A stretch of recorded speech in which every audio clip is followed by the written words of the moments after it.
You want to go in order? What we saw. Do we want to do? So we have a few things. How do we want to attack this? We have the TWAB. We have the trailer. We have the news about the Bungie like future of Destiny. Let's do it in the order you just said. How about that?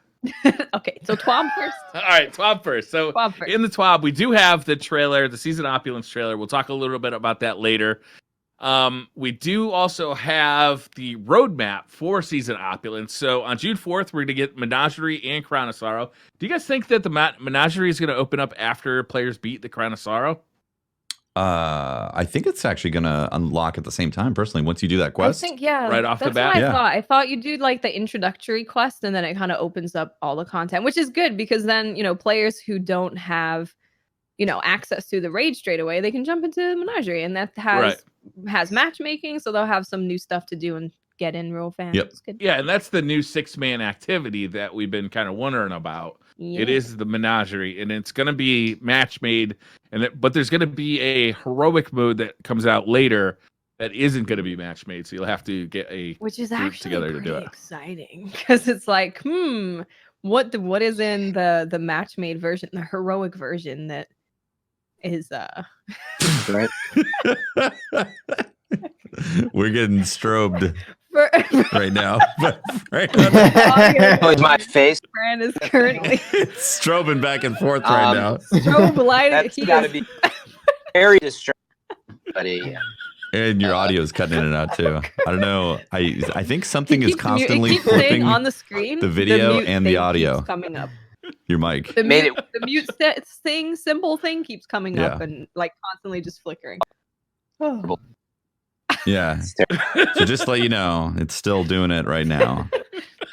Until you figure out what's going on with that. You might have to leave the call and come back. There we go.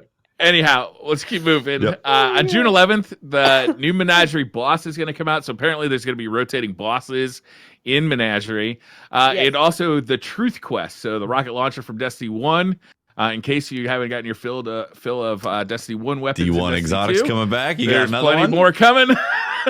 We got more on the list. Coming back on June 11th. On June 18th, another new Menagerie Boss and the Iron Banner Quest. June 25th, the Menagerie Heroic Mode. July 2nd, the Lumina Quest. A lot of people were thinking this would be the Rose, the precursor to Thorn. So I don't know if it's just called the Lumina Quest. We got so much to unpack here, Lumina. guys. Yeah, right? So much. July 9th, Tribute Hall and Moments of Triumph. And July 30th, Solstice of Heroes. So that's making a return as well. Yep. And we better keep them ornaments or I'm going on strike. Yeah, I don't want to be losing that stuff. I don't want it to be not useful. So Menagerie. Yes. Yeah. This is looking really cool because it ties into the TWAB as well. They've got like a chalice that you get. You get to unlock stuff and components and things to be able to... Tafty, do you know what it is? What is it? It's dawning cookies, but with actual loot. Yes, that's what I was thinking. Really what it sounds like. Yes. I love it. Like the dawning oven where it's the chalice and you're mixing ingredients in there to get the stuff that you want. They gave us in the TWAB one of the ingredients for a sniper rifle with handling masterwork. Yeah. And I was like, this is awesome. It's the closest thing that they've come to actual forging weapons. Yes. Mm-hmm. Yes. Yeah. Through a chalice. I mean, when we saw the cookie bakery, like we all said, let's just make this thing like this is great. Keep it going. And they did. And this is really cool. So what you're going to be able to do with this thing is you're going to have the chalice, and then you're going to be able to put different ingredients or runes on your chalice to form different weapons.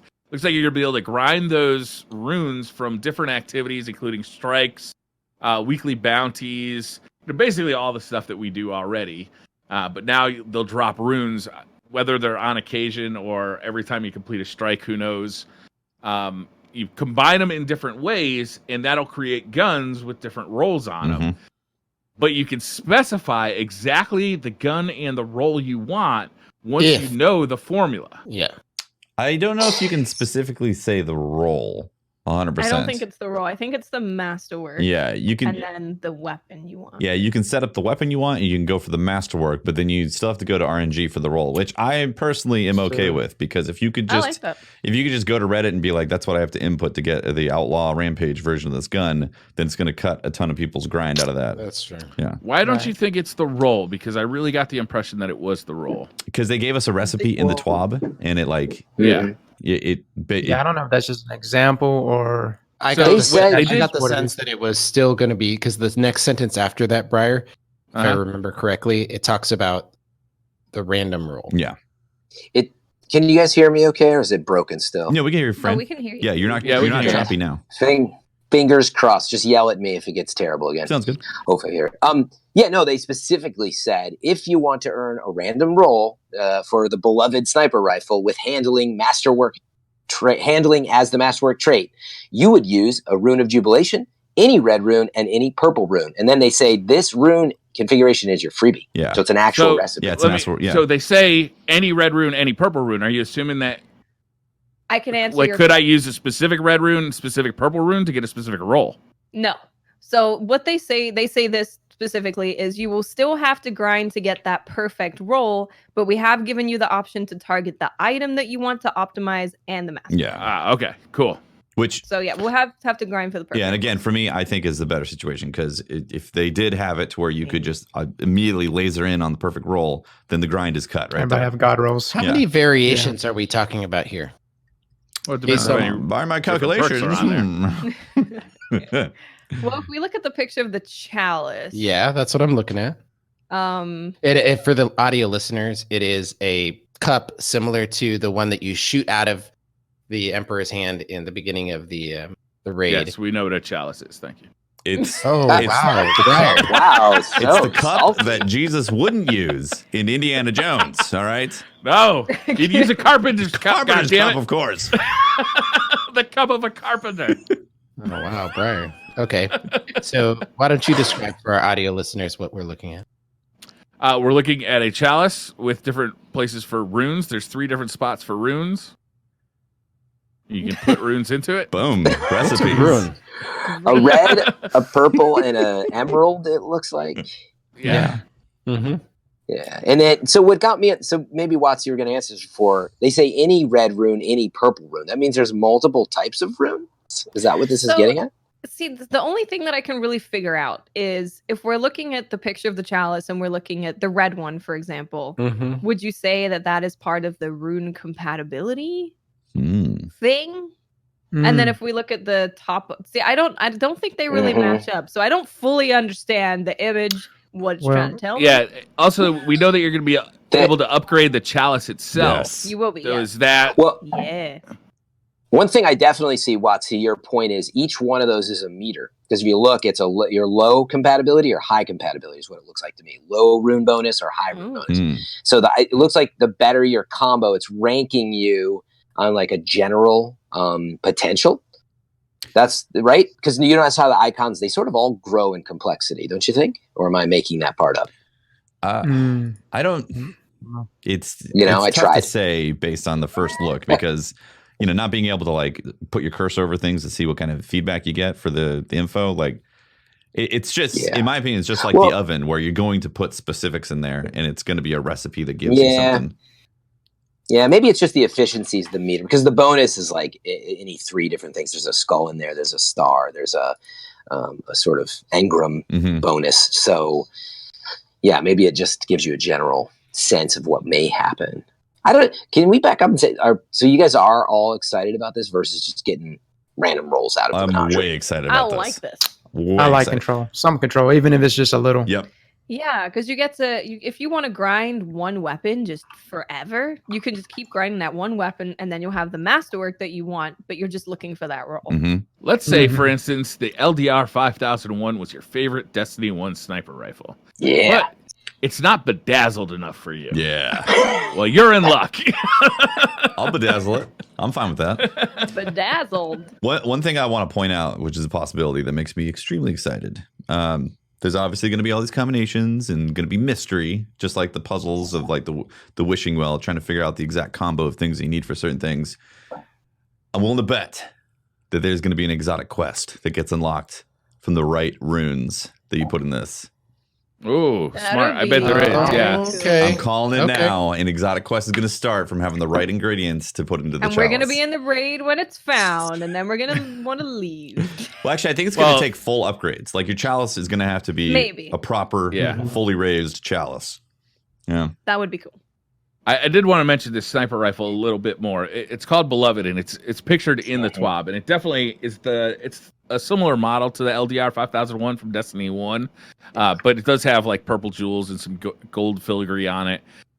But it does make me think of, I can't remember, was it Cosmo or DMG that tweeted out a poll what your favorite sniper rifle scope from Destiny 1 was. I have a Short really game. funny thought about this.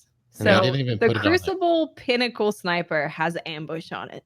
That's been confirmed now. Yes. So I was thinking that they already knew the ambush was going to be on the Pinnacle thing, right?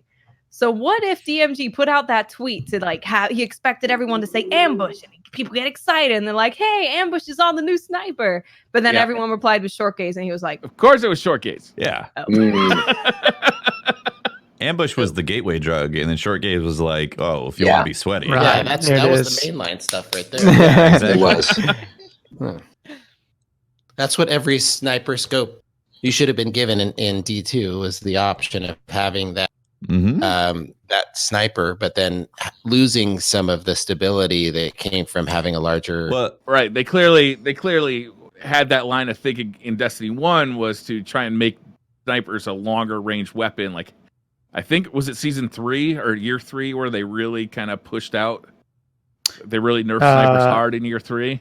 The minus aim assist on like ambush, and then Yep. short gaze gave no aim assist. Right. And And then for the Destiny long- well, 2 after was that long clearly view- Destiny 2 was a continuation of that thinking where they, again, really wanted to make snipers in Destiny a long range weapon. So they didn't even have those short range sniper Mhm. scopes. I do want to It point still out, So it feels looks though, like they so. maybe making a return, at least with the ambush. I do want to point out they said ambush as it's a custom optics version of ambush. So it might actually be short gaze properties with the ambush geometry on top. "Interesting." Still not going to improve flinch, though, is it? Well, flinches are Well, we it's can our talk cross about to bear. that sniper when we get there. I'm excited for it. Yeah, that's Yeah. true. That's true. Yeah. There's going to be several different ways. Well, there's You going to be wanna talk several about different the ways to upgrades? earn the runes. Go ahead, Watts. Oh no! If we're talking about that, I was just making sure you knew where you were in the. Yeah, we talking Menagerie and then the chalice rewards and all that. It's upgradable. And then Yeah. upgrading it. Yep. Oh, yeah, you can upgrade the chalice itself. Yeah. I You think have to need. choose which upgrade you want to get. Mm-hmm. I'm gonna probably choose the worst one, knowing my usual thing. Yeah, this is Oh, yeah, you unlock those slots. That's what it's saying. Mm-hmm. Yeah, so you can. There's going to be choose- variations. there's 3 choices that you can choose from, and I assume each week you're going to be able to do another one. Would be my guess. Yeah, you how get that like a works. weekly consumable or something that Yeah. allows you to unlock it. So Is this the a count first one? is what? Is it going to be account wide as far as like Yes. unlocks go? Yes. Yes. Chalice Oh. is account wide. Yeah, they definitely Which is said really once Thank you, God. you do this quest, that's going to drop right away, and it's going to unlock this chalice for you, which will then I Okay. believe unlock Gotcha. Menagerie and unlock the raid. Because you know what sucks Mhm. about Reckoning is that stupid mod thing Oh, that the you have to make synthesizer? Oh yeah. is per character. So if you're grinding Reckoning or if you're grinding Gambit and Reckoning on one character and you get used to doing the tier 3, and then you realize the next character you have to go back to tier 1 and do it like 10 yeah. times. Yeah. that's- Anyhow, that's beside the point. I might be a little I'm right there myself. it's a little Claire. fresh Yeah, in my mind. Same. But it's nice that this is character or account wide. Yeah. So you upgrade your chalice using Imperials, right? Yes. Yes.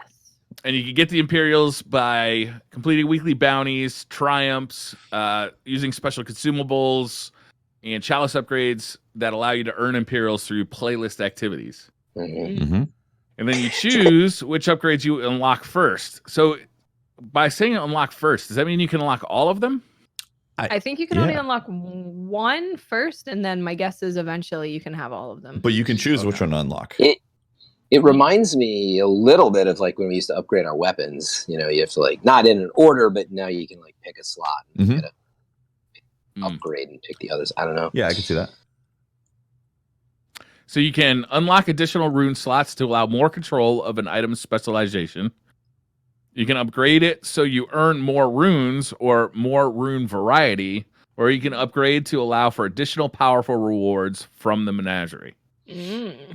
Yeah, those lines, do you think they match each one of those, you know, three, each segment below, right? It says... I think so. I think you're on the right track there. Yeah, because it says what? Additional rune slots allow more control of item specialization. So let's just assume that's the left one. And then more runes... Rune bonus. Right. More in the rune middle. variety. That's the middle. Yeah. So variety, that's what you're maybe seeing in the middle is a certain variety. Yeah. And then there's a power and efficiency, which does match that last line. Additional powerful rewards. I mean, who knows? I'm making it up as I go. I think that totally makes sense. Interesting. Very interesting. That's very cool. And then we already read what the sniper was, but they had one last line after that. I don't know if you're still getting there, Briar. I didn't want to step on we your hope toes. this gives you a better idea of how you... It's hard for me to read by everybody else's schedule. I know. I'm sorry. That's what I'm saying. I didn't want to read. I didn't want you to skip. If somebody wants to read something, that's fine. No, you're doing great, Brian. We love it. It was just Right. they said you will still have to grind to get that perfect roll, but we have given you the option to target the item that you want to optimize and masterwork.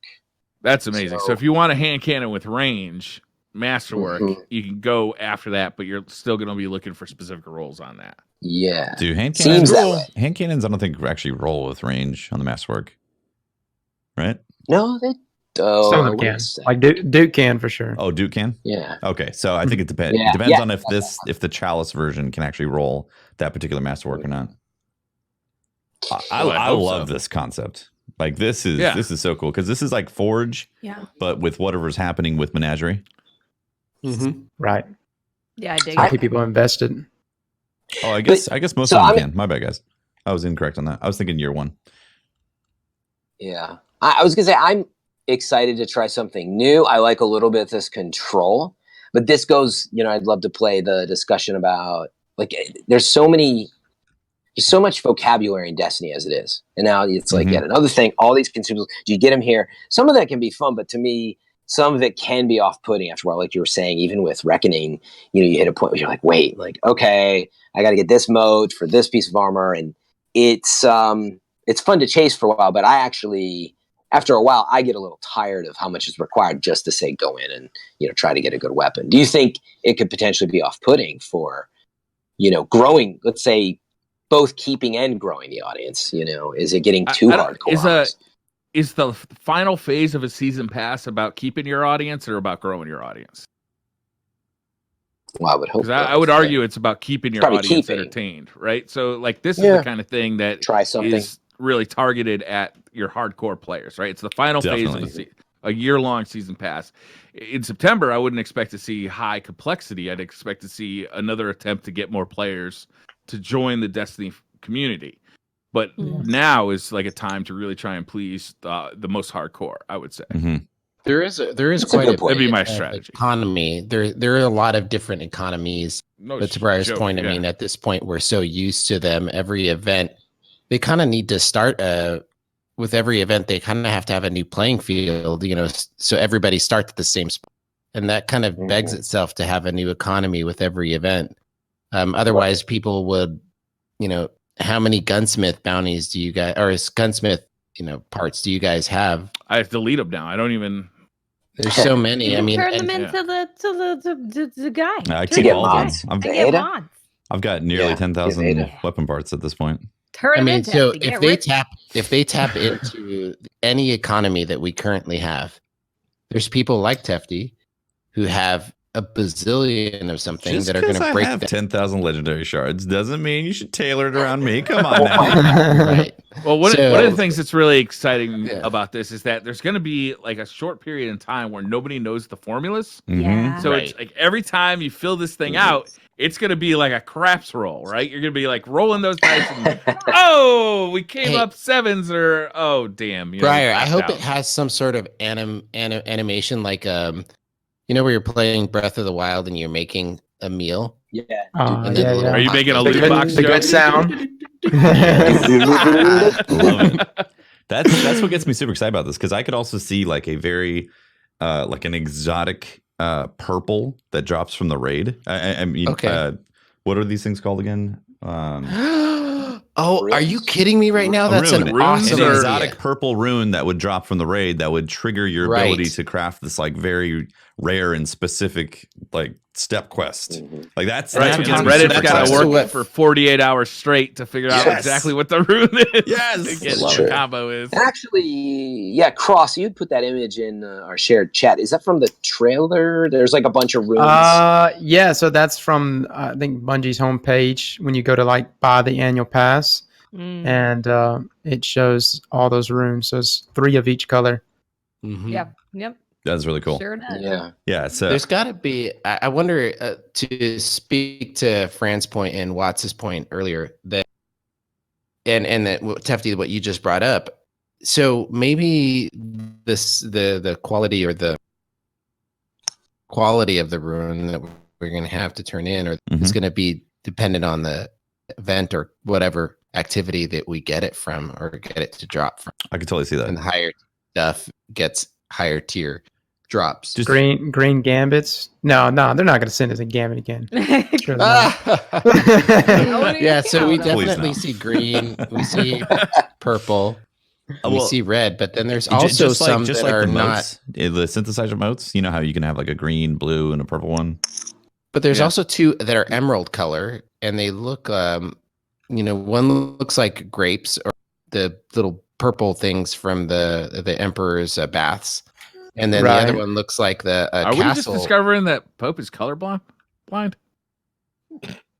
I mean, it's been well known that I'm colorblind. Okay. You guys are looking. Just like you guys Holtz. don't see that? Super colorblind. There's 3 green ones, right? Yeah. 3 green purple, ones. Yeah. 3 red, and 3 that are like blue.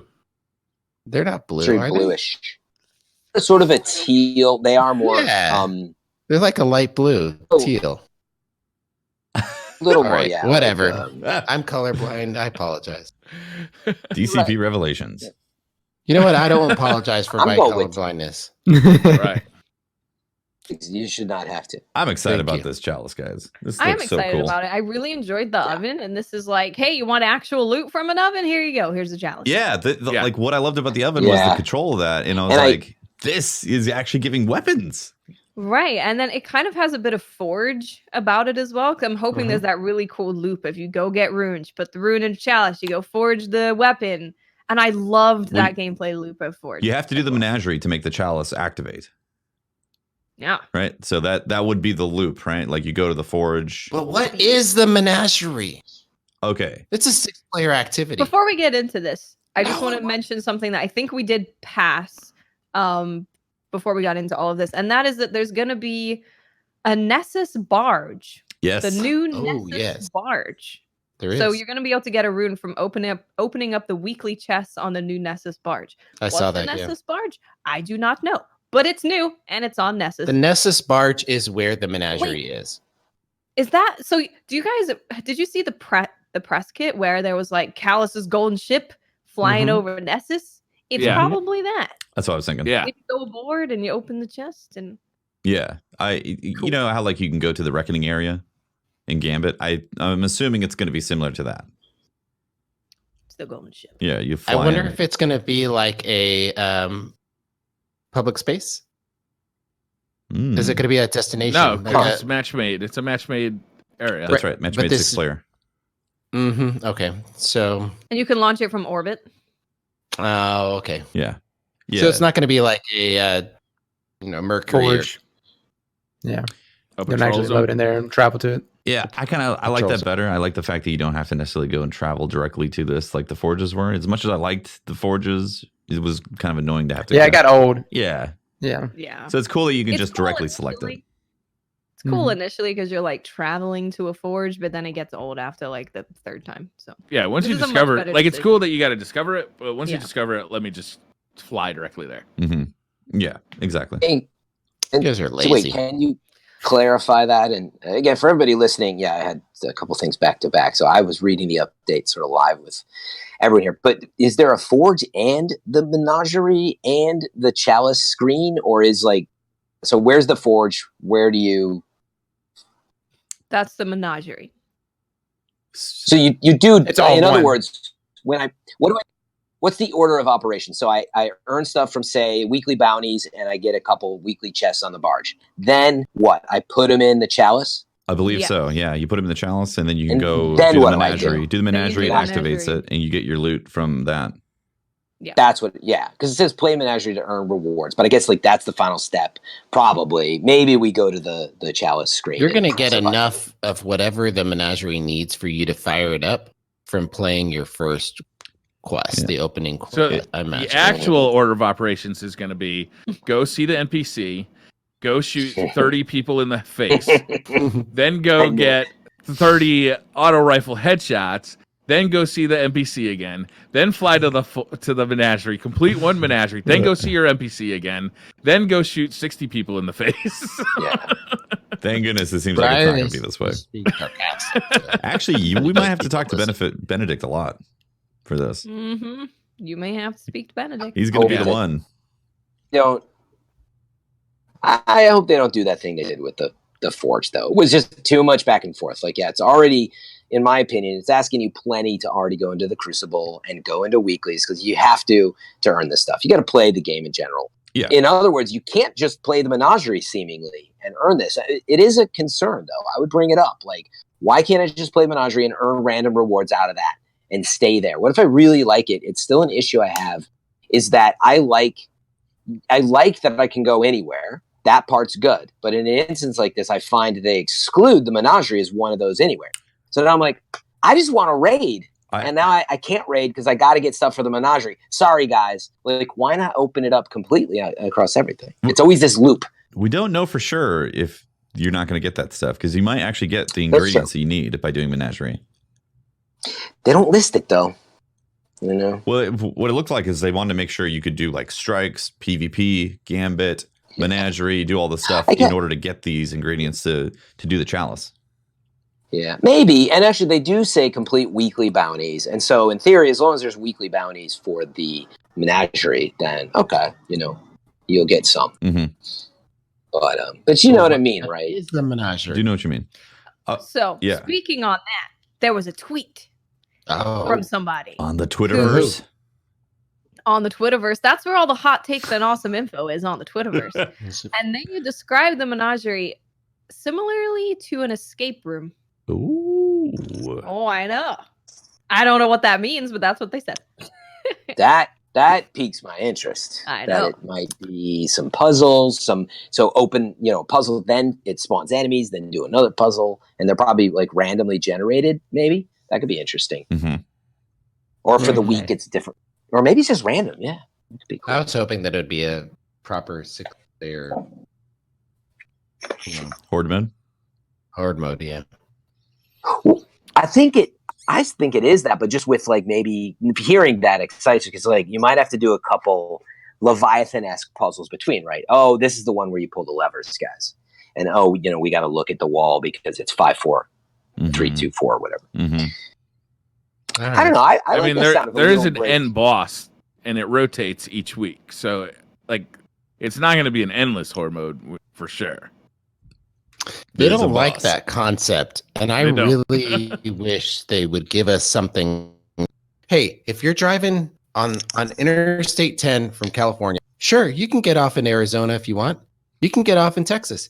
But shit, if you want to keep going, you're going to get all the way to Florida. So I really think that they need to offer... Florida is a hell of an end boss. It's true. We've been there. Talk about Orlando.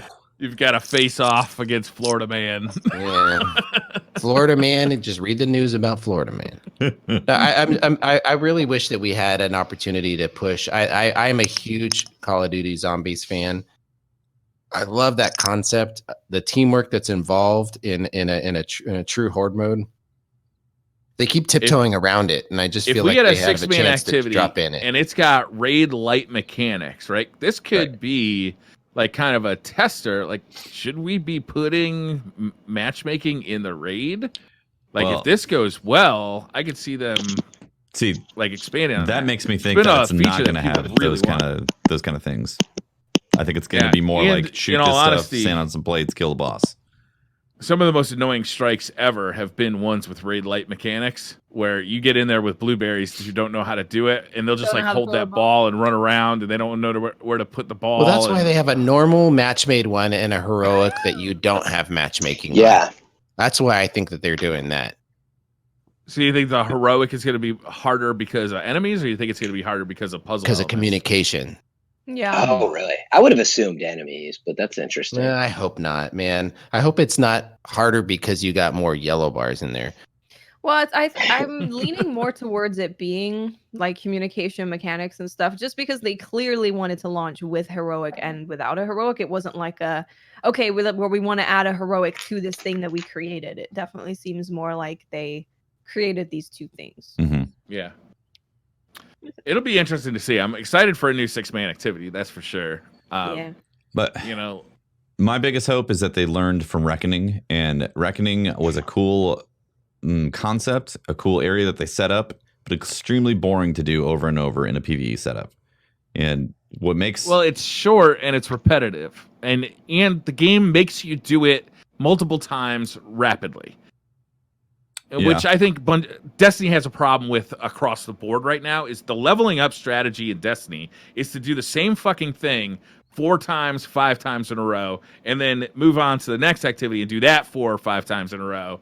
You know, like having just gained like 70 levels on my Titan in the last week, I can tell you that the leveling up, the way you level up in Destiny right now is extremely monotonous. Mm-hmm. And it's also extremely penalizing if you get bad RNG, because there's no makeup mechanic for bad RNG. If you get 6 special weapon engrams in a row, it feels like you just wasted 6 hours of your life. And there's no way for you to feel like it, Brian. You did. You did. Yeah, you wasted 6 hours of your life. And there's no makeup mechanic for that bad RNG. You can't go run strikes and like get engrams at your current power level. You just have to swallow it and go and do the next thing 4 or 5 times in a row and hope the next power engram isn't a special weapon engram at 693 light. Yeah. Wow. I mean, the power surge bounties are welcome though, thankfully. Like at reset, at least most people don't have to go through that. But yeah, if you're hardcore, you're definitely feeling the pain. It's unfortunate. One of the things I really hope they do in September is change the way leveling works. And I think like the basis of it is okay. Like I'm okay with the power engrams being there, but they need a way for you to make up for bad RNG by just playing the game. Like strikes should give you current level, end game, like the chests at the end of strikes should give you current level gear. Crucible rewards should be current level gear, so that if you are getting fucked by these power engrams for hours at a time, at least you can make up for that somewhat. You can fill in the gaps a little bit and make some progress just by playing the game. Mm-hmm. Yeah. Or they just need a little bit they need both, but I was going to say they need that downside protection. Like, why do they even allow you to get 5 in a row when somewhere in the game it knows you don't need that? Yeah, right? That's not your lowest piece of gear. So stop it. It's clearly it knows the numbers. So what I'm saying is they should build it into the AI and the RNG to say, look, we already screwed you twice. Downside protection is active. Yep. Now it's going to your other slots. Same thing. Just whittle it down until it gets into the right slot. So worst case, meaning you waste a couple. I don't even want that, but you see my point. It doesn't seem completely to have agree. Protection. They should be in the system so you don't have like a situation where you get negative, you have 5 energy weapons. That's what happened to you, Fran, right? 5 energy weapons in a row. Mm-hmm. Yeah. Even it was like 3 or 4, but even that, like I would say honestly, after even one dupe, they should strongly consider either increasing the odds or even just heck, why not? Just I'm playing the game, man. Give me the bonus, okay? You screwed me. to the next slot. I'm playing. I don't want to waste power. I don't want to have to go play Reckoning. Necessarily, don't have anything against Reckoning, but you see my point. Like, I don't want to have to do stuff when I just put the time in. Yeah. So they honestly, I think they have a. I agree. They have a way of breaking this down. They have a way of making sure that you have, guaranteed drops. They're doing something similar to that with that knockout list on. No, it's not working, Pope. I literally got 6 energy weapons in a row on my Warlock. I know what you're talking about. I'm saying that they within this game, they have the ability to keep track of those lists and knock stuff out for you, right? Yeah. And it's just about them making sure that that's important enough in the grind.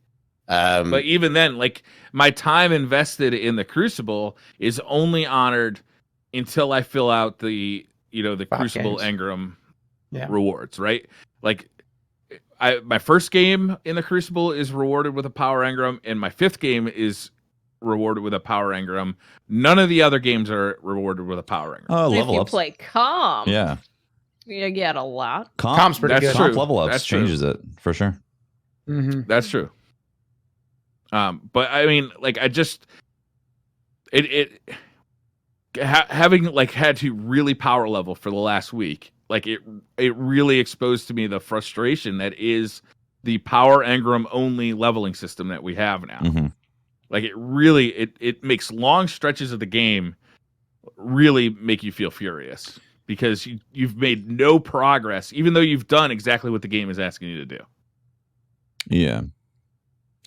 I don't know if it's the power engram system so much the Fran cut out. Timing. How about that timing? Get some dinner. Fran, you're cutting out again. I'm tell unfortunately, you about the secret to the universe, and it's you can hear me. You guys want to talk about the Pinnacle Weapons? Yeah. Did we actually hold on? We didn't finish talking about the list that they showed off. Like, there's a Lumina quest. There's well, actually, I think that's mostly what we didn't talk about. Lumina, right? Yeah. Okay. Go ahead and talk about it. I mean, do you think it's Rose? Do you think it's going to be a continuation of that storyline? Do you think it's going to be its own? I kind of mentioned that before. It says the Lumina quest, right? Mm-hmm. So is that the name of the gun or the name of the quest? Everybody's saying it's Rose, but we've heard that before. Everybody thought Malevolence was Rose too. Yeah. Well, look at the pedals on it. The thing is, they called the draw was the last word in Season of the Forge. Yeah, that's true. Yeah. What do you think? I think it's going to be Rose, personally. It looks like rose thorns on it to me. They literally have rose thorns on it. The butt of the gun, especially, it looks like a rosebud. Mm-hmm. It does. Yeah, it does. I think look like rose. Yeah. There's a lot of people who are like, I mean, it's not. I think that's because people thought guns in the past were rose and it wasn't, so they're just like, nah. There's also a lot of people are like, yeah, but Rose became Thorn. We have Thorn right now. And I'm like, well, there's a lot of thorns in the game. There's a whole bunch of people who have Thorn. Yeah. Also, space magic. Space magic. Aztec, what do you think? Do you think it's Rose? So the other day, someone took the image of the other gun, the gun that's like been questionable. I can't track it down right now, but it's the one that looks like just a blue hand cannon. It's kind of big. Yeah. And it was right next to like Kepri Sting and the other exotic. And anyways, they put it side by side between it and Thorn and made comparisons.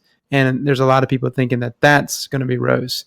But this looks like, I mean, the way the hand cannon looks here, Lumina Quest here, I mean, it's pretty enough to be called Rose. I mean, it's a good looking gun. Right? So, yeah. I guess it could also kind of work with that theory, right? Where the Lumina Quest is taking that standard gun and turning it into Rose. So that could also be possible. That could be too. Yeah. Mm-hmm. I don't know. I like the idea of a gun that evolves like that. We haven't seen that in a bit, but we have seen that in the past where there was 2 examples of that in Year 1 Destiny where we had guns that started off as white guns and we moved them up into the legendary. Mm-hmm. And it's very interesting that it's called Lumina because Lumina means light. And then we're bringing truth back, which it all seems to have this theme of like we're the light and we're fighting against this darkness. Yeah. Mhm. That was What do you think about that Truth? was my first exotic. Yeah. Truth was your first exotic? Truth. I God, that must have remember. been so disappointing. Oh no, dude, that rocket launcher was amazing, man. I don't know. I mean, it could bend around corners. It was crazy. But I remember seeing There's it in no the chat Gallahorn. saying, "You got, Hope Bear found the truth," and I'm like, You got the boring "What's one. the truth? What's the truth? I found it." What do you guys think about another exotic hand cannon coming into the loophole? I'm personally Might as well. happy. Might as well. More the merrier. Yeah, the more the merrier. Just don't make it another 180 and make it feel good on console. That's the biggest thing, I'd right? like to see They make all these exotic hand cannons, and then a lot of them, like the bigger portion Don't feel as good. of the population, just can't really use them or doesn't want to use them. Right? At least it's new. Yeah, that's true. At least it's new for sure. I mean, Last Word, A Thorn, new 180 hand Ace of Spades, cannon. like we've seen this stuff. What is it going to do that another one doesn't already do? I mean, Purify the darkness, Pope. Yeah, purify. Yeah, What Okay. about that? It's like good for the lungs. Purifies the air around you. The rosebud, all right. Yeah. smells nice when you kill And someone. he said, "Rosebud." Yeah, I don't know, man. I think it looks pretty. I understand the lore, but I'm one of those guys that doesn't really like using hand cannons all that often. I That's play because you're on console. I play on console. I find pulse rifles to be much more enjoyable. I've got bygones. I've got there's the Forge pulse rifle. The whatever. There's a handful of them that outperform, at least on consoles, hand cannon. Mm-hmm. So for me, it would have been nice to see some other archetype be lifted up here. Oh, we did just get a exotic pulse rifle. The D1 exotic pulse. We got another one back again, a new And another one. Hey, this is one of the things I complained about when Destiny 2 first came out. I was like, "Are you remember kidding me? this Buy the conversation. multi-tool." You were complaining about that like the first time we heard about this. Yeah. That's right. I remember. I'm excited to see a new exotic for sure. Like that's getting me Yeah. excited. I'm curious about the perk and what it could possibly be, because the way that they redid the Thorn was really awesome. Thorn is surprisingly good in PvE. Oh, it's Very true. good. Yeah. It is good. When that devour's going and you just don't even have to reload as long as you're killing stuff a lot. And I really, really liked it. I finally got that the last week. I was going to hold on to it, but then I decided to go for it and get the Thorn. And it's been fun to use that. But it does make me wonder if it is. So let's say this is a Rose thing, a continuation in the lore or whatever. Do you think this is going to have like some sort of similar effect where it's going to have like light pods? Maybe that are killed? it heals you and like with a heal over heal time. Yeah. Ooh. From the things that you You tracked shoot- that you kill? You shoot things. Like and maybe then when those- you're like basically leeching health from the enemy that you shoot. But what if you shoot enemies, right? And the little glow, instead of green, they're white like that, and they can gotta attach and pick it up. heal your allies. Hmm. So you could have a close quarters combat person pushing the front, right? And then you could be right behind them, giving them health and helping them weaken and shoot down enemies. This sounds like a cool idea. It's interesting. Yeah. I feel like it's got to do something with health and then also increasing damage as you like maybe get more stacks of rose petals. Yeah. Your Rose. damage goes up similar to what's that Drifter auto rifle? Oh, Gnawing hunger. No, Breakneck. breakneck. Breakneck. Yep. Yeah. Oh yeah. That'd be Mhm. interesting. That is cool. Maybe it's not a hand cannon at all. It's an auto rifle that looks Oh. like a hand cannon. Oh, damn. How about What's that? that? What's that triple? The Red Death. but then they turned it into a hand cannon. Crimson. Yeah. Crimson. Yeah. Crimson, yeah. Anyways, I think it's interesting. I'm excited to see that. So I mean, all we've got is a model right now. We don't know anything about it, so true. hopefully we'll know soon about it on July 2nd. There you go. July 2nd is when we'll More finally about know it July more. 2nd. Right. Before Yeah. we fully move on, Obisword, who is our mod here at DCP, posted an image in the chat, which appears to show the Menagerie. Now, what's really interesting about this is that it kind of looks like a more simplified version of the Gauntlet in Leviathan. Because you can see that they're all jumping over stuff. There's holes in the floor. There's something they have to go through. And who's that dude in the middle? Off. It looks like a statue of. Oh, it does look like a statue. I was hoping that was going to be a boss. He's holding a sword. He looks. Maybe he comes to life or something. Maybe that'd be good. That would be good. Yeah, that totally does look like. You are definitely jumping. There is a little, but it looks like a jumping puzzle, a gauntlet thing. Yeah, it looks like the gauntlet. Right. No warlocks allowed. Dirty, filthy warlocks. So I thought that's interesting. That's kind of the first picture I've seen that kind of shows us a little bit more of what it might be. Maybe it is literally raid light mechanics. It's Leviathan raid. Is this for sure the Menagerie? I don't think anything's known 100%. Yeah, that was a part of Leviathan raid. I'm suddenly very scared that it's going to be part of this raid. I don't think it looks very different. I really don't think so. It looks like it looks a lot different. Vex there. Looks like it's got that public event shield in the center. It does have Vex. Yeah. I would say definitely Menagerie. Yep. All right, Pinnacle Weapons. Yeah. The first one from the Vanguard is going to be the Wendigo GL3. It's an arc adaptive grenade launcher. The unique perk is Explosive Light. Picking up an orb of light increases the next grenade's blast radius and damage. Unlike most drum grenade launchers, the Wendigo comes with blinding grenades as its magazine option for some added utility to shut down teleporting taken captains or that Cabal gladiator about to get in your face. You can carry up to 6 grenades enhanced by explosive light, so be sure not to let any orbs of light slip through your fingers. Well. Shall we turn over to Tefty, our local grenade launcher expert? I have suddenly grown a very fond affinity for grenade launchers in this game. I don't know, guys. Like, I don't want to cast judgment on this stuff because it could have an insane bonus of damage. You know, like Mountaintop is ridiculous. When I first saw Mountaintop, I was like, why would I use this? And now I'm like, Mountaintop is the best thing ever. I love it.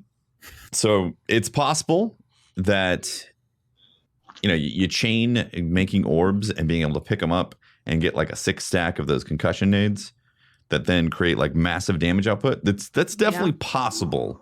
It is possible. But I'm going to err on the side that it's probably going to be meh. Yeah. It's rough, having right? to Mountaintop rely on getting so orbs good. of light, too, is kind of... Well, you can circumvent that, though, with like the Masterwork orbs. Yeah, that's true.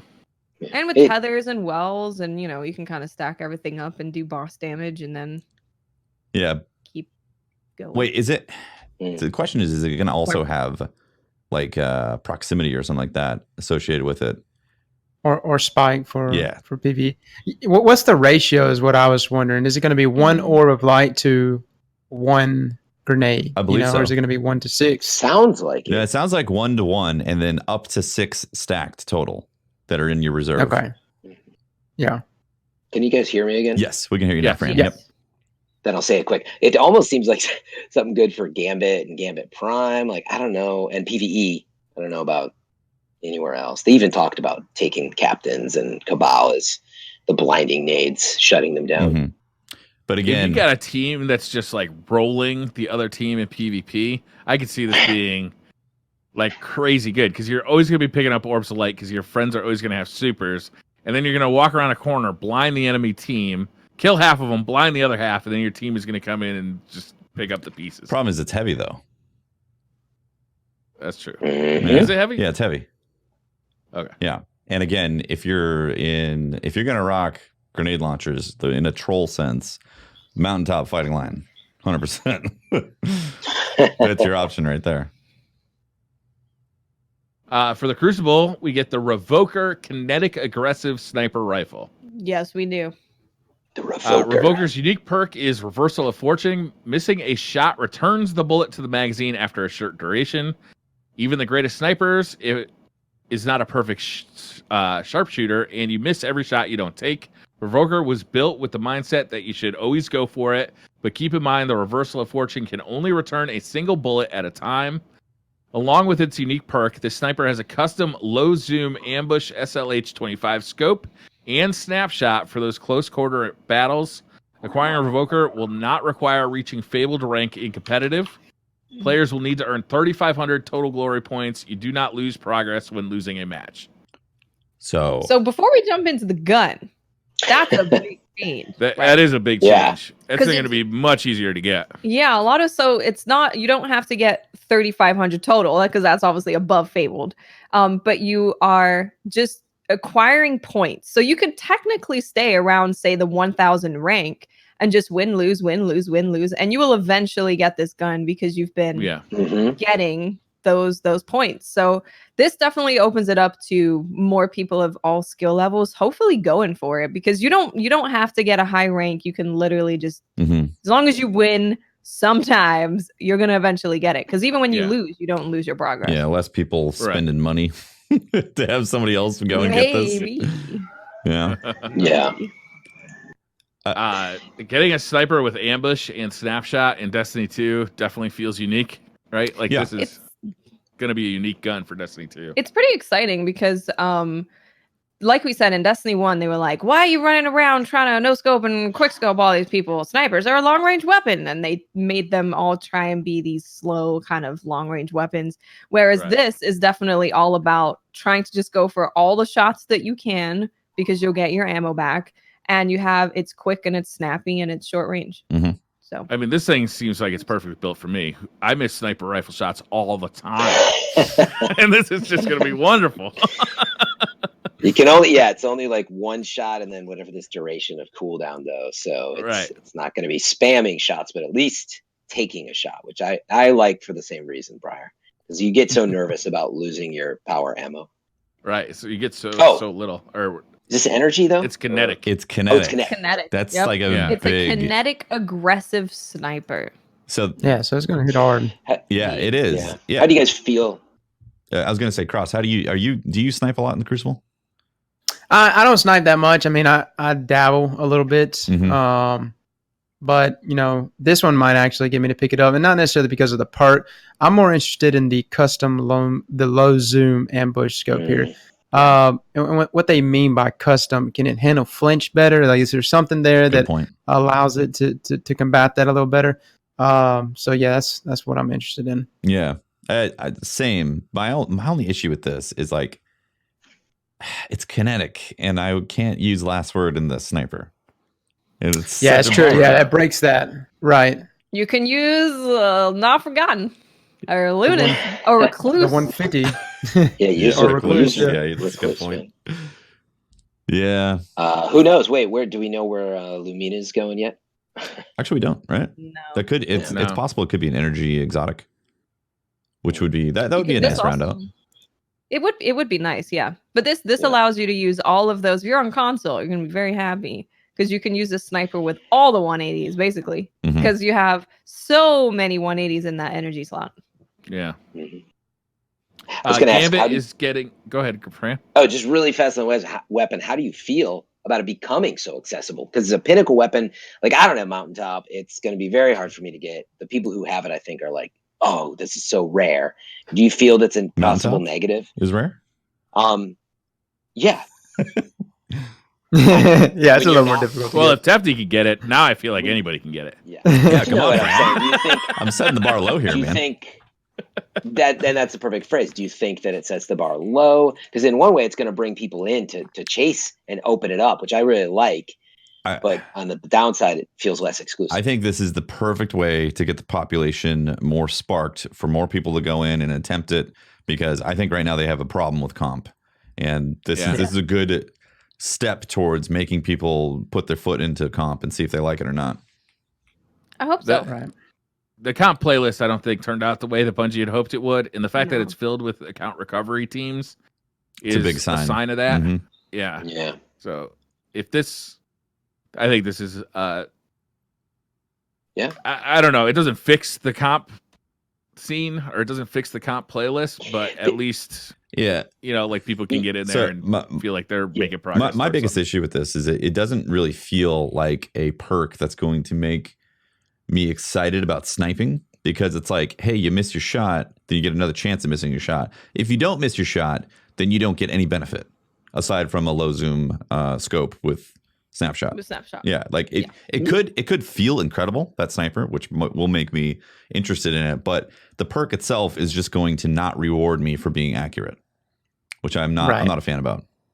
Which is a bummer, for sure. Yeah. We don't know how much is in the mag yet at this time, and some other details, right? So it'll be. I'm assuming for Crucible, you're only going to get 2, and again, still going to get 2 probably. Yeah. Oh, good point. It doesn't matter. And if you hit both your shots, then you have no extra perk. Like you didn't activate anything. True. Yeah. Yeah. Right. You're too good. Yeah. I think you guys hit the nail on the head, which is this is going to do a nice job of. Instead of sitting in matchmaking forever in competitive, when people are chasing this, it should be a healthy population, and that's a good step. I would go after it early. Personally, let's do another comp stream, guys. It was fun. I think so. Let's do it. Absolutely. I want in this time. It's got to feel better than my fake Christ file though, because I really like my roll on that gun. Yeah, I like that gun too. Like it's got snapshot, it's got outlaw, like it's got a bunch of nice perks on it. I've been really liking the Gambit Sniper. That one's felt really good. I got the curated roll on it, which has snapshot on it. That's all I really want. Nice. Yeah, it feels good. It's good feeling sniper. Nice. Shall we talk about this other Pinnacle weapon? Gambit. This is Hush. So this is a solar precision combat bow. The unique perk is Archer's Gambit. Hipfire precision hits grant a massive draw speed bonus for a short duration. So yes, hipfire. It's pretty specific. Yeah. It's hipfire precision hits grant a massive draw speed bonus for a short duration. So theoretically, I could hipfire this, hit somebody in the head, and then immediately follow up with another shot, like real quick, right? Mm-hmm.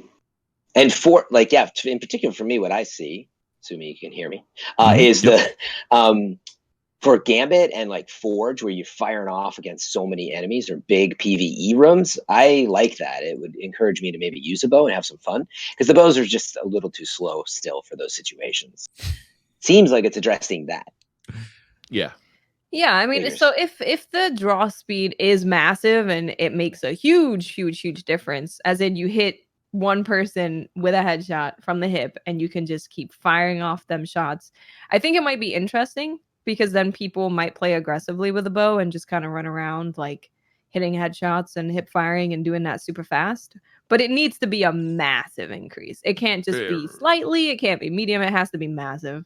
It does say massive. It does say massive, but I need it to be massive, okay? Yeah. Because I don't believe because I seen them gloves, all right, where it was gonna make my draw speed faster. Right. That's how I'm feeling about it. Oath Keepers, yeah. Like that type of perk, I'm just kind of like, well, this is the problem though. I've said this before in the past, and then turn around and suddenly this Pinnacle weapon is amazing. So I don't want to just I don't want to shut it down and be like, nah, because it could be an amazing bow. Right. Could be. Mm-hmm. It's all about how massive is. Yes. Yeah. Yes. Is it going to be just one flat buff? You know, part of me wonders, does it have like a 2-stack or a 3-stack, depending on how much you land? Good question. Yeah. Yeah, for every crit you get from the hip, you know. Honestly, I'd like to see it work like Ace of Spades, where if you hit it once, you get like the next 3 shots, just like in the tank, are super fast. Yeah, as opposed to like Rampage, where you're on a timer. Yeah. Oh, okay. I know what you mean. Where it stays indefinitely till you shoot it out. That'd be cool. Oh yeah. Huh. But I bet it'll be on a timer. And then, well, that'd be weird, because then you would just walk up, have the instant massive draw speed, and then have the short draw afterward. Yeah, I think it's gonna have to do like a rhythm type of thing, where you have a window to it. Mm-hmm. Yeah, that's what I think. Hopefully, it can be refreshed though, so you can like get on a roll with it. Hope so. Yeah. Really hope so. There are going to be some changes to different archetypes of weapons. They mentioned fusion rifles are getting a buff. Oh, damn it. Yes, they are. I mean, come on. They're getting a damage Non-exotic. increase against PvE combatants. This is for non-exotic fusion rifles. Oh. High impact increased by 30%, precision increased by 44%, adaptive by 44%, and rapid fire by 47%. So it's just a PvE buff. That's great. I I like mean, it. I feel like every time we've heard about fusion rifles since Destiny 1, there's been a nerf to them. It's This is going Feels to make good Loaded to- Question just awesome. Loaded Question is Right. already Loaded so Question's about fun. to be nasty. I Yeah. love it. And now it's gonna be great. I'm excited. you for that. like it, Watts? Because I can't get into I it. love Tell me Loaded why you Question. like it. Explosions? Explosions. Yeah. man. I know, but I mean, if like it pierces, I also, get if that one through- hits and it hits like 3 or 4, they all explode. Like Fatebringer, but in a fusion rifle form. Exactly. I got it. I just don't use it ever. It's like, I get what you're saying. It just, It's it amazing. sucks. I mean, I'm it a feels big like fan. there's other guns out there that are more explosion-y than that. And No, there's not. I mean, And I it's don't know. auto-loading holster, which is nice. But So this you is can- nice you for can do the fusion explosion, fans, and put like it to away. your point, you don't feel. Ooh, I love the cutout. Oh, Fran might have cut out. Fran cutouts. Nick has got his work cut out for him this week. Yes, he does. Nick, I am very sorry. Because in Fran's audio, he just made an entire cogent point. Yeah, And then we just talked over the last half Yeah, of the sentence. Yep. Exactly. It's gonna be great. There are the exotic fusion rifles, Telesto, Jotun, Merciless, are getting minor adjustments, but they're minor increases under 5% each. And this is all for PvE, right? PvE. Yeah. Which is nice. Sturm and Drang, Sturm and Stress Max overcharge rounds increased to 99. Sturm overcharge buff text now displays the number of overcharge rounds, and overcharge damage increases by 100% in PvE. All right, serious question, guys. Yeah. When was Okay. the last time you actually used Sturm and Drang? Year Uh, one. Not Probably that the long first ago. 6 months or so. Not When long it ago, came Watts? out- I actually really like Drang. Yeah, I use it in PvP. Drang is arguably one of the best sidearms in Wow. PvP still. So- even in tier 1 version. So you've recently used this? Okay. Yep. Especially Drang. I've just used Drang by itself a lot of the time. Wow. So it just Yeah. feels really good. Okay. Wait, actually, what I meant is specifically both of them in combo. So they do the swap together. They do good, but like Drang, its issue is not a year 2 version of itself. Like to me, it would be great if I could put like a Rampage spec on it, and now you'll be able to do that. And so, but both of them in combination, even in PvP, is really good. This is a really big buff. Like I can imagine myself just clearing out a forge with just the sidearm, just running around sidearm and everything with like a Rampage spec, and then just getting up to like 99 rounds Wow. of Sturm overcharge bullets. That sounds So- awesome. Yeah, it does sound really good. Yeah. It does sound really good. Mm-hmm. And it's getting bedazzled, so that's exciting. Good bedazzling. Now- I like it.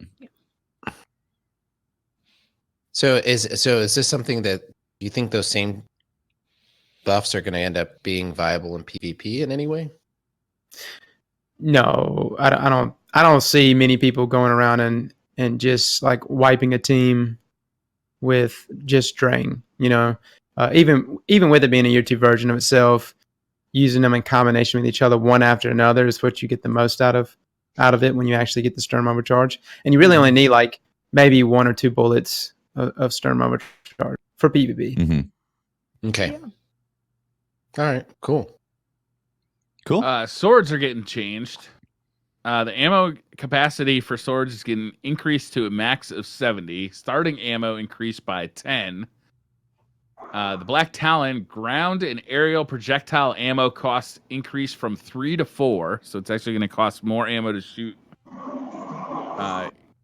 your aerial projectile and your ground attack. Mm-hmm. Adaptive frame swords. Ground uppercut ammo costs increased from 3 to 4. Aggressive frame swords now lunge at target with their aerial light attack. Light attack consolidated into a single damage event. Slam attack consolidated into a single damage event.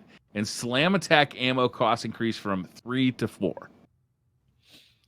and they nerfed swords without ammo. Lightweight frame, damage tuning, ground light attack increased by 17%, aerial light attack increased by 21%, ground dash attack increased by 87%, aerial dash attack increased by 78%, no ammo aerial light attack decreased by 49%, all other no ammo attacks decreased by 15%, ground dash attack ammo costs increased from 2 to 3. It's a shame. Such a shame. So Hilt's too hilt. strong. I mean, Hilt. you can't go out Been there and nerfed. just things with the hilt. Yep. No.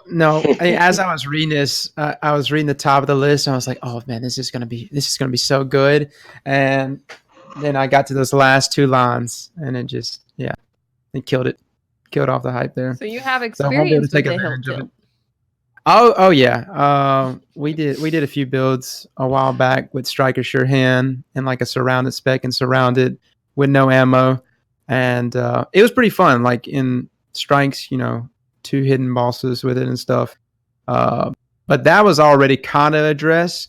But as I was reading this specifically for lightweight frames, what's the sword for hunters? What's Fang? their like class sword? Yeah, Quick Fang. So somebody actually posted a clip up of them with Quick Fang and no ammo.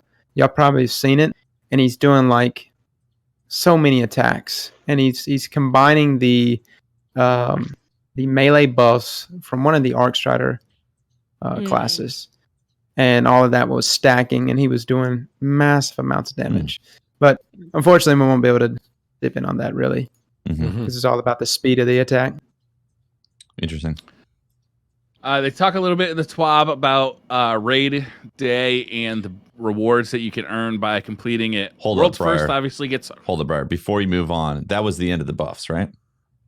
That was the end. Now, Yes. I just want to throw it out there that they said some buffs were coming, and I'm feeling a little peaked on my buff You don't feel You know appetite. It's been what? buffed We'll get enough? patch notes, and there'll be many buffs. You think? I'm sure of it.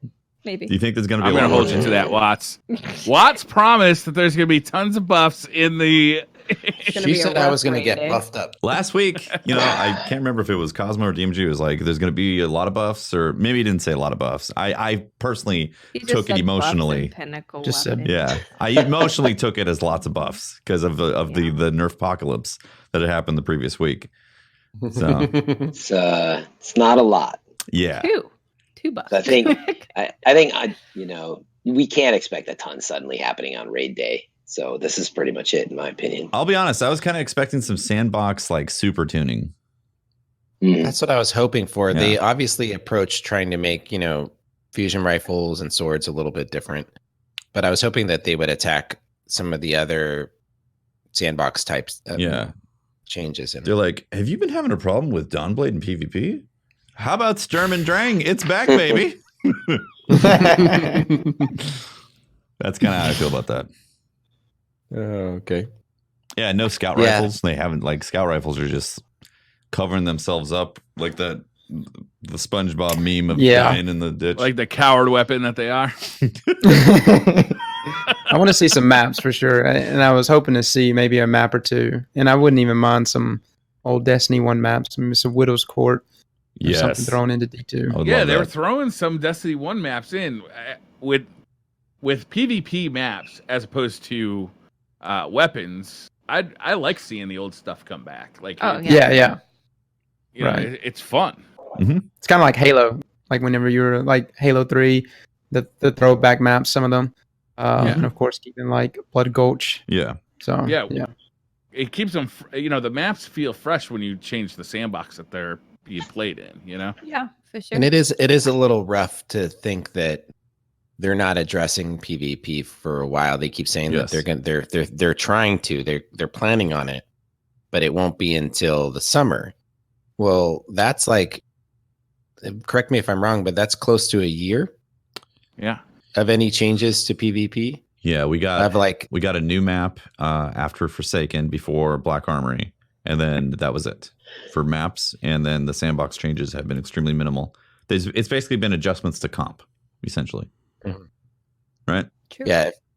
There's the season of Opulence. I was hoping that we would get some love. I think I talked about it a while back. Not at all. Just because I was hoping we were going to. PvE based. Like this seemed the most PvE based out of all of the expansions because it's like mystery and opulence and callous and all that kind of stuff. So I haven't expected PvP stuff. I'm expecting some in September. I'm sure we'll talk about the announcements that are coming up and all that stuff. And Bungie at E3 on a panel. But it's kind of just felt like PvP is in a place that they don't really like, and they're trying to make these small little things to do some quality of life stuff, but they really just want to go back and come out strong with hopefully trials coming back. They're like, man, something's missing. What is that? What's missing, guys? Something's. This has really been, I'd say, the worst year. Well, year one for Destiny 2. PvP players were really unhappy because of the double primaries. Yeah. But I mean, we've got for PvP players in year 2, there's been 0 updates. Like there's no new maps. There's been very few changes. Like I said, one map and it came from D1. That came in year 2? Yeah. Oh yeah, you're right. It did during Forsaken. Yep. It was like October. It was the first Iron Banner. They brought that map. In fact, I was assuming every Iron Banner they were going to bring a revamped map because I was like, that's a cool cadence. It was looking like, yeah, I'd be like, that'd be fun. Okay, Iron Banner, try out this new map, see how it plays, and then we haven't had any new armor, new weapons, right? Right. It's just so weird because PvP for the longest time was really like I came to a expansion, played the story, and then got all the loot. You know, I did like the story stuff and the PvE stuff, and then I would just graduate over to PvP. But the call of PvP just isn't there right now because there's nothing new and there's nothing really going on over there. So I have the perspective of taking a break from PvP. Like after Forsaken, I stopped playing PvP because I was just felt like I was done with it for a while.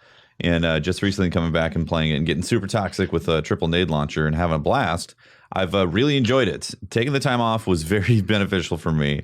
I don't now look down the hallway and see somebody hitting me with anything and I immediately get pissed off over them shooting me with guns or anything. Like I'm having fun playing it. But the sandbox is in a really bad spot for supers right now in quick play specifically. It's just as soon as that 50-point thing hits over and whichever team is up, it's like super, super, super. And like you have 5 deaths in a row that are because of super or heavy.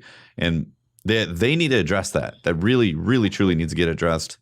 And I don't really like playing against teams with grenade launchers either. I'll be honest with you. Like I find it very boring and very tedious to constantly have grenades just ricocheting off of walls and never having gunfights. Like it's just it's not a fun sandbox. It feels a lot like the grenade meta that Destiny 1 wound up in. Briar, maybe you just need to get good, man. All right, just come to terms with that. That could be. There's something about weapons that don't force you to take a risk, right? When I can shoot a weapon around a corner, it's the problem I had with what was that spider grenade launcher? Colony. Actually, Colony. It was the problem I had with Colony is like if I could shoot that thing down a hallway and I don't even have to put myself at risk in any way to get kills.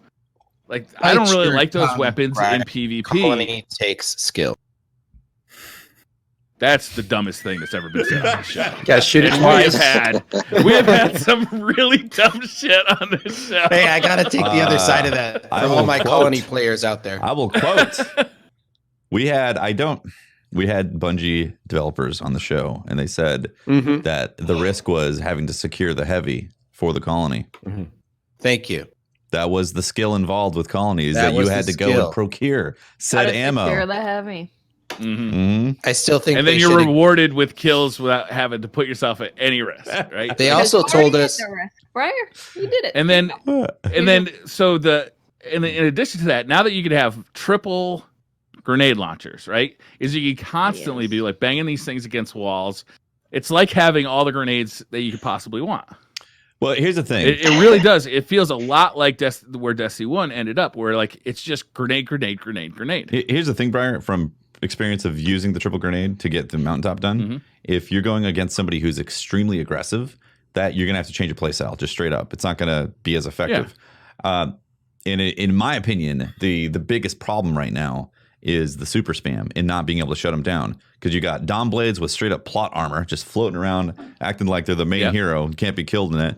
You got Striker Titan just like spawn killing you. No, straight up. You get, the chances of getting spawn killed. Lasts for so long. You die from the Striker Titan, and then you die again because they just went to the opposite side of the map and killed you. No, we are not nerfing Titan here. No, I don't even. We don't even need. So what I would like is I would like kills to give more super energy. So if someone's popping off, they'll get their super significantly before other people. That kind of spreads it out a little bit. And then I would also like more reliable ways to shut down the supers. Because in D1, like I went and played D1 recently, if you're doing well, you get your super way before everyone else. And then they don't last as long and they're way easier to shut down. So you have to actually use your brain and be like, okay, am I close enough to people, but am I not in danger to pop the super? It's and not be able really to get my kills? strong suit. Yeah, I'm not following Then you. maybe you should a grenade launcher, Briar. And maybe that's what you need. Look, I hated grenade launchers in Call of Duty. I hate them in this game too. Like I don't like them. I think that you're right though, Tefty, that supers are in a place right now with, super mods on your armor. It's running and really rampant in quick play right now. You're getting crazy supers throughout. There's a lot of stuff you can do. I'm sure Cross can tell us like all the whacked out stuff you can do with your armor and how you can go to about getting your super either to last longer or be more effective. But I mean, I giggle when I'm on my bottom tree Titan with this insurmountable skull fort and just running through into the spawn, and then I still have my super up and I run to the other side of the spawn and I still have it up and I'm like, yeah. Dude, who else was laughing hysterically when they saw skull the one-eyed mask and the one-eyed was on sale. On sale for I thought it was gonna get nerfed. I thought it was a day in the TWAB. I was like, here it comes. I'm about to be reading about It seems like that was a kiss of death, right? Whenever Zur sold something, like we would hear. Yeah, that's it. Enjoy it for this last weekend. Right.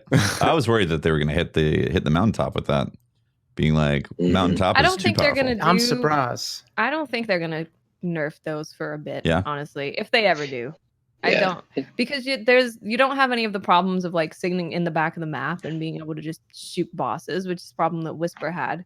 I know it does a lot of damage. But yeah, I don't think there are major issues for the sandbox. I mean, you do have to set yourself up to use it correctly. You got to have a barricade, or you got to have a lunafaction well to do that, to have the optimal DPS with the mountaintop. So it is situational in that, but that kind of DPS with special ammo is addicting. Yeah, I heard combining that with Anarchy is also really good. Placing Anarchy shots and then swapping over to mountaintop and just burning your mountaintop shots. Yeah, that's what Tufty's gonna be doing. What is this gun you speak of? Yeah, what is this Anarchy gun you speak of? Little exotic from storage. I don't know. Can't get it. Nobody in my clan has it. Oh no, I haven't got any of the exotic grade. Anarchy or Thousand Voices. I've Strange Pope. Why's that, man? Well, first of all, you have to play the 3. That's part of it. And second of all, my RNG is transferred over to Tefty. I officially I'm thinking about taking that emote off of Twitch because it's not me holding the exotic engram anymore. Tefty, it is you. No, you need to keep it. You need to keep the emote because that was what transferred it. Making it public like that is what makes your RNG go somewhere else. Okay, so keep your emote. So I can continue getting exotics, please. Thank you. Please and thank you. But before we move on, because we were talking about PvP, we do have an Iron Banner quest coming in Season of Opulence. Yeah. So if you look at the roadmap, it's happening on June. Is that 18th? Yeah, June 18th. We have the new Menagerie Boss and Iron Banner quest. So that's the first time we've had a quest in Iron Banner, right?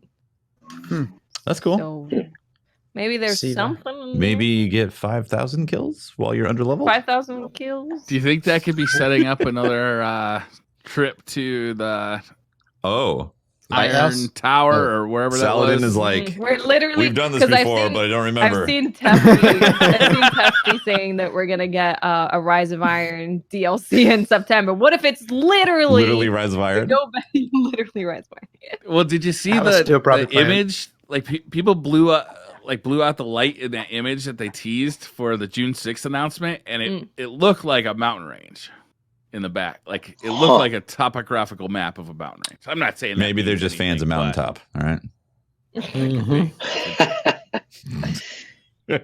I'll take another Wrath of the Machine. Yeah. Wrath was fun. Yeah. Yeah, it was a good raid. It was. It was a good DLC with Rise of Iron. It really was. Yeah. Not huge, but it wasn't one of the smaller ones. It was kind of right in the middle and brought a lot of really good stuff. You know what it did though is it saw how players like to play the game and just gave us that. I felt like they saw how we like to explore the tower by jumping around in trees and stuff.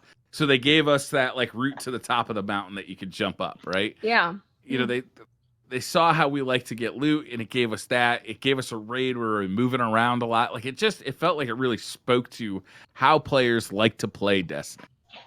Yeah, I think we even all said that it kind of seemed like a love letter to Destiny players. It was like, hey, we've kind of been noticing all these little things that you like, and then they gave them to us. Mm-hmm. Yeah. It'd be lovely to get something like that for Destiny 2. Mm-hmm. Yeah. I mean, let's talk about it. I mean, all we've got is the June 6th date and like a very dim. Okay. Yeah. With the there's some. So this was real. I think a lot of people were very surprised because they're launching, Season of Opulence. Yeah. And then basically 2 days after that, they're like, so let's talk about the future, which is strange, right? I don't think anyone was expecting that. Well, and this is. Sorry, Tefty. Yeah, go ahead. Yeah, I've been saying that like if they do something around E3, then it's going to be it's going to be juicy. Because no way are they going to do another annual pass at E3. Because if they do an annual pass, people are going to be like, really, Bungie?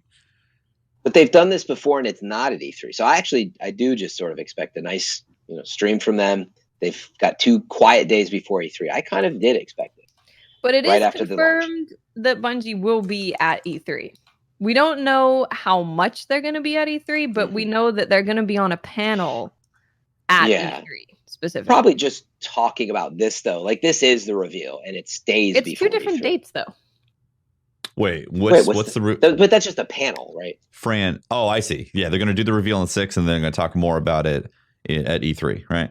On June 11th, which is a Tuesday. Right. So it's specifically called The Future of Bungie and Destiny 2. That sounds exciting. Whereas the one on June 6th, it says tune in for the reveal of the next chapter of Destiny 2. So maybe they're going to be revealing some September stuff, and then maybe the panel is going to be them kind of talking about how Bungie's going to go forward as an independent. Fran, how big do you think September is going to be for Bungie? What type of DLC? I think we're still in the zone of, season pass type content, but that the big reveal is going to be how they're handling it, like we've been talking about, whether there's free to play elements or that everything's going season pass. Okay. Is my audio still working? Yeah. Oh, yeah, for sure. Thank God, because this is the thing. I do think June 6th will mark an important date that they're going to come out and talk about their new philosophy, and as we're seeing, they'll expand on that. But yeah, I think we'll get a good glimpse into September. But I don't expect it to be bigger than Forsaken, if big as big. Okay. You know what I mean? Aztec, I'm really curious how you feel about this too, because this has been a topic that comes up like usually every other podcast of like what's coming in September. Yeah. Well, I've wondered, and a lot of people are speculating in the PvP community, is this going to be them talking about trials? Are they going to mention it at all? And then, I've kind of thought about what is Bungie going to do this year for Guardian Con? Last year we had Gambit to play when we went to Guardian Con. Are they going to have something for us to play this year? Is it going to be trials? They said they're going to be that there. Would bring, yeah, they're going to be there. And that would bring a ton of people to come play. Wow. And Borderlands is also going to be there too. So, I mean, I don't think Bungie wants to be showed up at essentially an event that kind of they inspired in a way, with Guardian Con. So I think they're going to bring something juicy to it. Do you think it's going to be Forsaken sized, or do you think Red Iron sized? What do you think? No, I'm kind of sticking with Anon the Non on this one, and I don't know if he's been wrong at all. Like as far as what this he is the says leaks, right? in terms of leaks. Yeah, the guy who's been dropping leaks. I know he went dark many months ago, but he said that it was going to be smaller than Forsaken, but bigger than Rise of Iron. Is okay. Kind of what the leak was. See, if they're talking at E3 and there was a leak from Anon like that, it sounds like it adds up. I think so. Yeah. And what also is very exciting is that we're now seeing lots of games getting crossplay cross-save. Yes. It seems to be happening on kind of a mass scale now that these games are coming out and it's like crossplay cross-save. So what if that's another thing that Bungie's going to talk about, that hey, we're going to have cross-save? Wouldn't that be nuts? That would be a bomb dropping. I mean, it would make Destiny so much easier to play with your friends.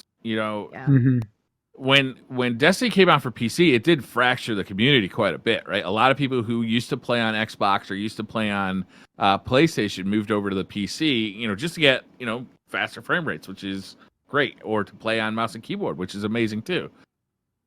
Being able to play with your friends, no matter what console they're on, is just, at this point, it's going to be a mandatory feature. Call of Duty is going to have it.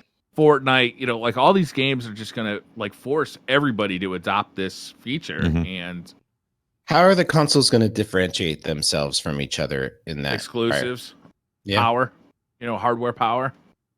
The fact that most people either can't afford or don't want to play on PC, they just prefer playing on their console. Being also the way they deliver games. I think that Xbox makes a strong selling position with the Game Pass going into the next console generation, considering that you sign up for Game Pass and you instantly have access to a library of games on day one. I was thinking about this a lot, Briar, based on the announcements that Xbox has been making. I think we may, and I know this is super premature to say this, but I think that we may be seeing a flip over to the similar to what we saw with PlayStation and a lot of people coming over from Xbox to PlayStation when Destiny 1 came out. I think we might be seeing that same flip unless Sony can allow us to do cross play. If cross save is important. If cross save is the only option, Briar, I think that a lot of people will start making the move, especially if we get a new game and it's not a continuation of it. I think we're seeing a lot of people jump over to Xbox. Microsoft has to somehow figure out a way to get some exclusive titles out there. Yeah, they need some better exclusives. Because if you can buy a PlayStation and play everything that you can play on Xbox plus all the Sony exclusives, it's hard to buy an Xbox, True. Yeah, I mean, but that's the difference right now. I think the cross play versus cross save is going to be an issue, and if it's one of many issues, I don't think it's the issue. Yeah. For me as a console player that doesn't have a PC or an opportunity to have one here because of whatever requirements. In your position, I see exactly why it's the most important thing. And there's a lot of console players out there who that don't have mainly PC. plays Destiny. I see why it's your most important feature, but not everybody plays Destiny. Everybody has different, wants and needs for a console. Yeah, but there's a lot of people who would immediately buy extra copies of Destiny because of crossplay or cross save. For sure, I'm one of them. Yeah, I would immediately buy more copies. That's bad for the industry, in my opinion. We need cross play. That's the most important thing. Cross save's a niche thing. I want it, but cross save that's like for us. Like I want to hop over to my Xbox so I can finally play with some people, but and not grind up. But that's not a huge population. Play is important, and right now, 60 versus 30 frames, like it can't, in my opinion, can't be done with the current Destiny. So we're gonna have to wait probably for Destiny 3 or whatever. And that may be why we're seeing a delay in what they're dropping for PvP, because I believe that if they're trying to do cross play, and they may be challenged with what they're seeing in PvP with those frame differential. It is technically different architecture, right? That Vicarious Not did? really. They're all three of the consoles are both PCs. But didn't Vicarious do some stuff to make it unlocked from the frames? I think it was hinged on the frames and console, and they had to do some magic to make it work. So they had the variable tick rates and unlimited frames and not have it with gameplay. And stuff. Yeah, Yeah, because certain things are tied to 30 FPS on console. Right. But either way, they need to be able to run at 60, which the engine itself is not. You're not going to get 60 frames out of Destiny on consoles. Even if they limited crossplay to PvE, though, I'd be incredibly happy. Yeah, definitely. No, that'd be cool. Yeah, I don't see it happening. That, to your point, it's so complex to think about it. It works across, 2 different server setups, 160 frames, 130. I don't know, maybe, but seems very unlikely to me. I think cross save will be fantastic for any game that is as grindy as Destiny, where you work through those 3 characters and you're getting all these different things, and cross save would be pretty big for I know a bunch of people who they want to experience the game on PC, but they don't want to leave their friends, so they could just go on, hop on PC, grind a little bit on their own, then they can take everything that they got from there to console and play with their friends. So just imagine doing a lot of people. Imagine doing the mountaintop quest.